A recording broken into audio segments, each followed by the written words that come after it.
Hello, welcome to Anson Griffith's occasional series in Matlab tutorials. Today we'll be looking at our third visitation of iImtophat and iImtophat. Now normally we use iImtophat to aid intensity peaks, that's to make the peaks whiter and make the troughs darker. So what do I mean by a trough for a start? Well, just see where the mouse is pointing to there. That's an intensity trough. We have white, drop, white, so that would be a trough. So iImtophat makes that drop darker. If it makes that drop darker, it adds to the contrast. Same here, there's a intensity trough there, so that would make that darker. And normally iImtophat is to make an intensity peak higher, so say there, you'd make that higher, brighter, make it whiter. And that's what you normally do, but sometimes iImtophat is used for something else, and that's non-constant illumination. So when we look up here, the background is brighter here than here. Okay, and we also seem to have a bit of noise, speckle noise or something in the background as well. So we're going to use iImtophat today. It may inadvertently help us with an intensity peak, but really its purpose today is to get rid of the non-constant illumination problem. You couldn't really do an IM just here because the background illumination is non-constant and we wouldn't get good separation. Okay, so let's look at the code. We have there, just to go up the top, so we tidy up our workspace. I have a few comments about what's going on. I'm not going to read them out, I'm just going to carry on. And there's the functions that I used, and I'm going to do iImtophat manually, as it were, and then I'm also going to use the iImtophat function. I gave a short pseudocode there as to the steps involved. I think I've done that twice now, it tidies up the program, but no harm. So let's slow down here. So I've read in the image, that's rice.png, and I've shown the original image, and that is figure 1, and that's the one on the left there. Okay, so that's grand. So I think I've made the problem clear. Now I've created here a structuring element, a disk of radius 10, and I've performed an opening. Now an opening, as you remember, is an erosion followed by a dilation. So if I go back to figure 1, we have a fairly big structuring element. So if I do an erosion followed by a dilation, what's going to happen is I'm going to get rid of all the rice grains. I'm going to get rid of all the rice grains, and then when I dilate them, well, there's no rice grain to come back, so that'll be all gone. But what I'll be left with is the background illumination, the original background illumination. So just remind, so there we are. So that's figure 2. Just give me 1 sec. That's figure 10. There's figure 2. Blow that up. Just 1 sec. Mouse giving me a little bit of problems.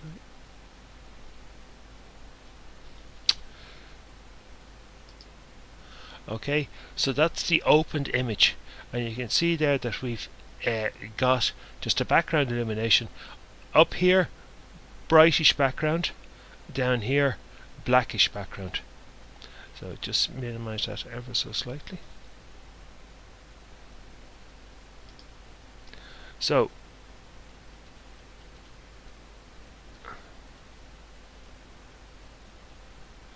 there's figure 1, there's figure 2. Okay, they're not the same size, but it doesn't matter.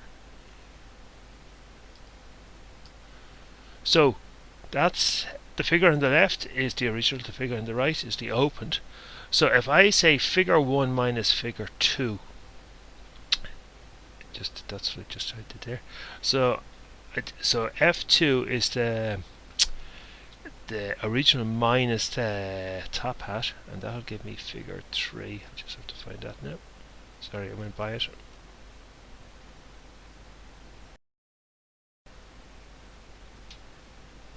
So there we are. So that is the original image minus the opened image, and you can see already that we've done a lot. I won't say the problem is done, but we've got rid of the background illumination problem. Okay, so that I mean, if we did nothing else today, that would be a fair achievement. Okay, so we've done that. So I've done the top hat, and okay, and then what I did here was on line 59, I got the top hat version of the image using the iImtophat, and that's figure 4, and that's kind of the same figure as figure 3. Just the mouse is giving me a little bit of trouble today. Okay, so hopefully you can see there, it's just my mouse is gone, but you can see figure 4 that iImtophat is that I did before, but before 59 is the same as the iImtophat that I got using the top hat function. Okay, there's my mouse back again all of a sudden.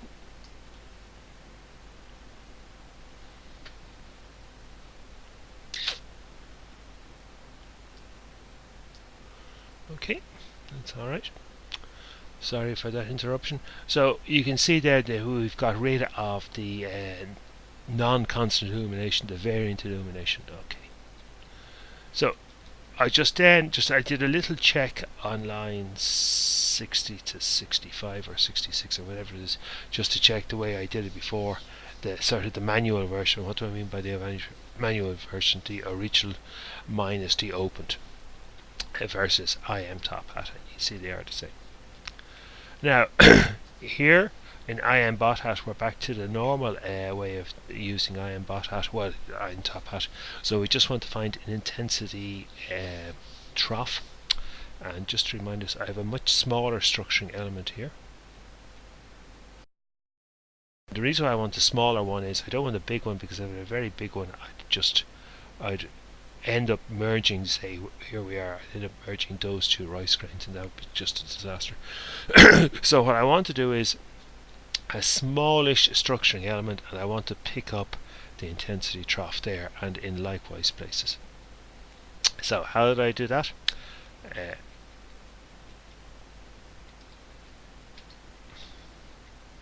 So there's iImtophat, a small structuring element, a closing, and a closing is a dilation followed by an erosion.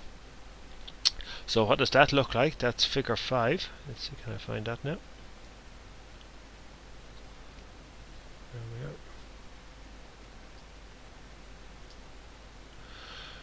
So you can see what's happened there is that we've actually, say those two, where the mouse is pointed out, those two rice grains were quite close.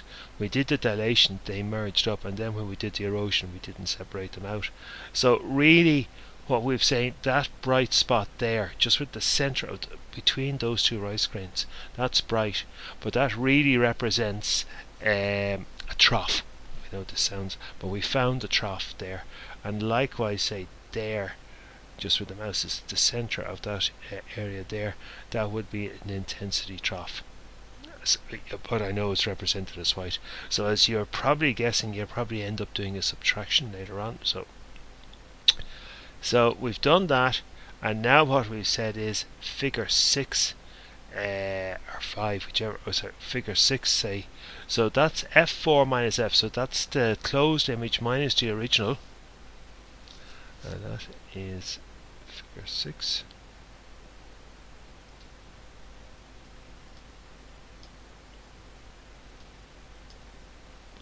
So I don't know what it's like on a YouTube screen, but those little white flecks that we can just about see, those little white flecks that we can just about see, they're white, but they're really representing the intensity troughs. Okay, where there's white rice grain drop, white rice grain quite near each other. Okay, just go back to the code. On line 78 I did the bot hat by hand. Sorry, I did the iImtophat using the Matlab function. On lines 82 to 87 I did just a little check to see that they're the same, and then what I'm doing is F3 minus F6. So just to remind ourselves, F3 is the top hat image and F6 is the bot hat image. Just to remind myself, yeah, there it is, just good. There's F6. So, and then that's figure 9, and then I did on line 93 I just maximized the difference. You are aware here that open square bracket, close square bracket gets the image, and it makes it maximized across the 0 to 255 range. So if the min was 10 and the max was 240, the min is now 0 and the max is now 255. So let's look at figure 9. There's figure 9.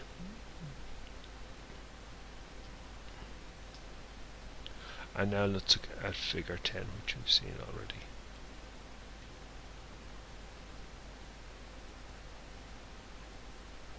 Probably gone by it, apologies, we may have to go around twice.